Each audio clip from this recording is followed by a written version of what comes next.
And as just pointed out, all of these headlines coming out on Ukraine and Russia, it's a very fast-moving situation, a lot of conflicting headlines, and the market has been very sensitive to those headlines. So let's get some perspective on this, as well as, of course, perspective on the Fed and inflation. I want to bring in Mohamed El-Erian. He's president of Queen's College at Cambridge University and chief economic advisor at Allianz. Mohamed, it's always great to see you.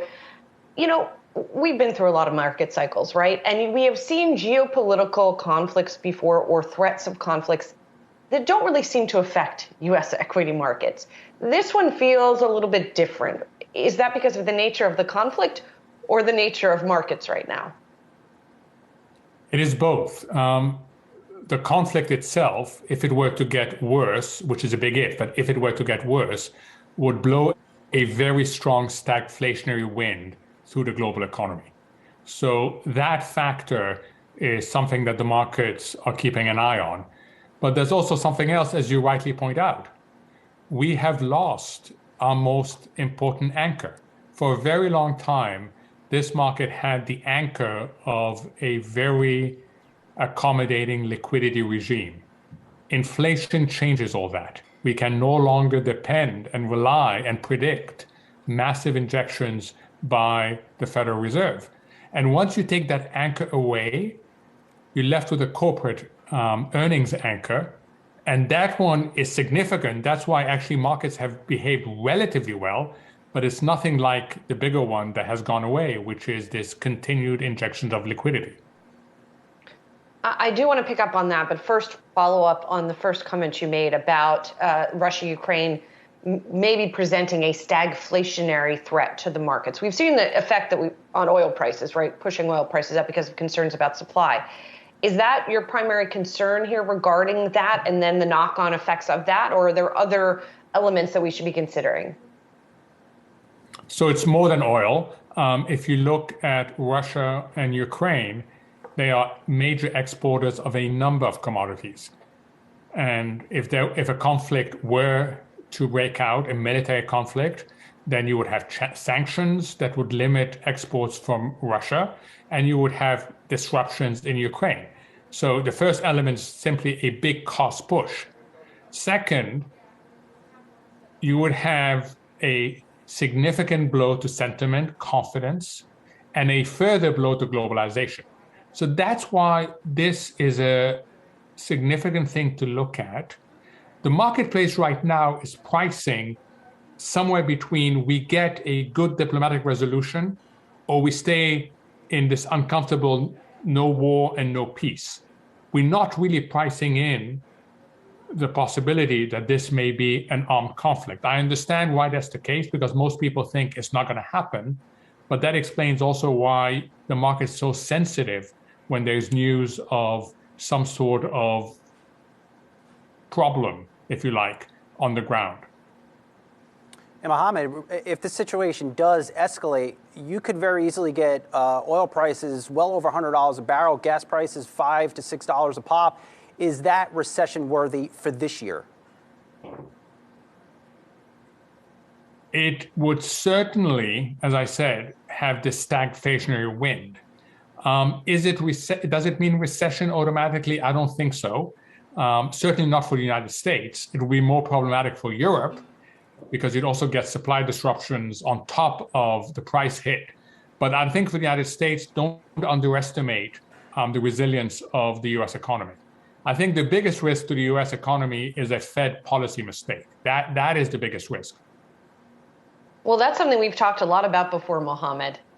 So take me to the March meeting of the Federal Reserve. Do they need to raise by 50 basis points? It's a really tough question. You know, one of the problems of being so far behind, and that's why you've heard me for the last 9 months say, be careful, the Fed is falling behind, is you no longer have a best policy. It's your least bad policy. And you've got to make difficult judgments. They could hike by 50, the argument being move in a bold manner and try to regain the policy credibility that we've lost. The problem is that they may end up pricing in subsequent increases of not 25, but 50. What if they just keep 25? Well, the market may be at first relieved that we didn't get more of a hawkish response, but very quickly they're going to figure out that persistent inflation is an issue and increases the probability of the Fed slamming down the brakes down the road.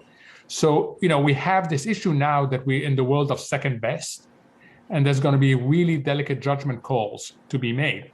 If it were me, I would try to regain the policy narrative by only doing 25 and being very clear on what comes next. But I wouldn't validate 7 rate hikes. I think that's too much for the US economy. Mohamed, would these rate hikes, when do they start impacting the U.S. economy? Even a 25 basis point hike in March, it's still raising interest rates. What's the economic effect of that? So the direct economic effect should be small. We're starting from very low levels. Liquidity is still abundant. I mean, even today, the Fed is still injecting liquidity. We have an inflation rate of 7.5%, and the Fed is still injecting liquidity. That doesn't stop till next month. So if it is, it's still a very liquid environment. The concern, Brian, is that there's also QT around the corner. And the market hasn't quite figured out how do you price QT. So it's put QT on the side, saying we'll get to that later. And that's why you've had a repricing of the interest rate complex without any disruptions.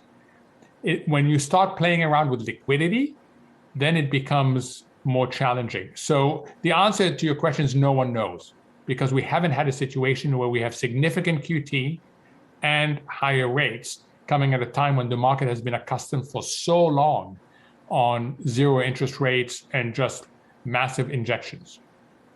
But do you think, Mohamed, a 25 basis point hike in March, would that do anything for inflation?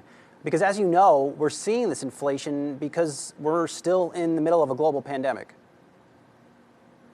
Yeah, I mean, people confuse this all the time. They say the major problem, supply disruption, labor shortages, the Fed can't do anything about it. That's absolutely right. But historical episodes of inflation happen in the following way. There was some shock to the system. In the 70s, it was the oil price increase. Then next thing you know, the inflation process becomes much broad-based. That's what's happening today. And then inflationary expectations get de-anchored. What do I mean by that? In a perfect world, you want people to say, this inflation is truly transitory. I don't need to change my behavior. But because inflation has stayed high for so long, people are changing their behavior. They're asking for compensation, higher wages. Companies are raising prices. That is all adaptive. You're adapting to what has happened. The really dangerous phase is anticipatory. When you feel that to protect your purchasing power, to protect your profit margins, you need to protect against future inflation. And that's what the Fed can help avoid, is that inflationary expectations become a main driver of inflation. We're not there yet, but if the Fed is not careful, we will get there. And that's why it's important for it to show that A, it understands the inflation dynamic, because right now it has very low inflation credibility because it got the call wrong for so long. And then second, that it regains control of the policy narrative. Mohamed, something else that we've talked a lot about is something, people keep saying we haven't had inflation for years. Well, we had asset inflation for years, right, of all different types. And we have started to see that come down in anticipation of what the Fed's going to do. Stocks with lofty valuations in the private markets to some extent. Crypto has come down to some extent. As the Fed actually embarks upon its raising and tightening cycle, what do you think the effect is going to be on all of these assets where money has just been pouring in over the past several years? So it should come as no surprise to people that we've had some pullback when the buyer, the most reliable buyer with their own printing press and an incredible willingness to buy, when they step out of the market, that is a fundamental change to the marketplace. So it shouldn't come as a surprise that we are lower, because 120 billion a month of asset purchases are disappearing. Now, that need not be disorderly. if you can establish and you still have strong fundamentals, people will come in and take the leg up based on something much more lasting than a liquidity regime. The concern we have is by being late, the Fed also puts economic growth in play. And that means earnings become more uncertain. So that's why this is a very delicate period. There is still a window to get this right. But unfortunately, that window is closing.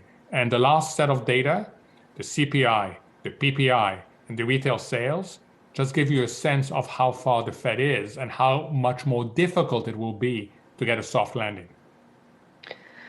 We're all holding our breath, so to speak, amidst all of this. Mohamed, good to see you. Thank you so much. Mohamed El-Erian, president of Queens College at Cambridge University and chief economic advisor at Allianz. Thank you so much.